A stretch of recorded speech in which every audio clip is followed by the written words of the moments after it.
एक गांव में राम सिंह और पद्मा पति पत्नी रहते थे। कुछ समय बाद उनका बच्चा होने वाला था। पद्मा हॉस्पिटल में भर्ती थी।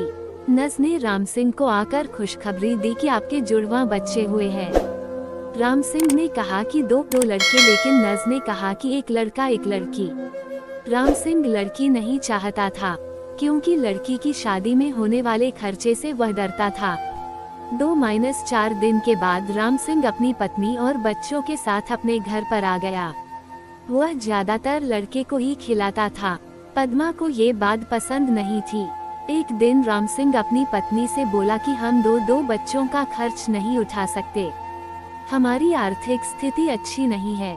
इसके अलावा लड़की की शादी में होने वाले खर्चे को भी हम नहीं उठा सकते, इसलिए हम लड़की को मेरे मित्र को सौंप देते हैं, जिसकी कोई संतान नहीं है।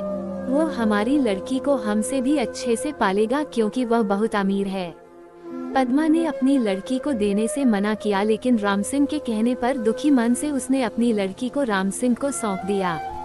राम सिंह ने लड़की को अपने मित्र की बीवी को सौंप दिया। बच्चा पाकर वह बहुत खुश हुए। इसके बाद समय बीतता गया। राम सिंह अपने लड़के को अच्छे से पाल रहा था और उसकी हर इच्छा को पूरा करता था। लड़का जब 20 वर्ष का हुआ तो उसने राम सिंह से बाइक दिलाने की जिद की। राम सिंह ने अपनी बीवी के गहने बेचकर उसको बाइक दिला दी। कुछ समय बाद उसने अपने लड़के के लिए खेत बेचकर एक दुकान खुलवा दी, जिससे वो कुछ कमाने लग गया। फिर कुछ समय बाद उसकी शादी भी करा दी। शादी के बाद राम सिंह के लड़के का व्यवहार बदल गया। वो अपने पिता से बोला, आप मेरे ससुराल वालों को ताना मत मारा करो। रोज रोज वह किसी बात पर अपने माँ बाप से झगड़ा करता था। एक दिन उसने राम सिंह और पद्मा दोनों को उन्हीं के घर से निकाल दिया।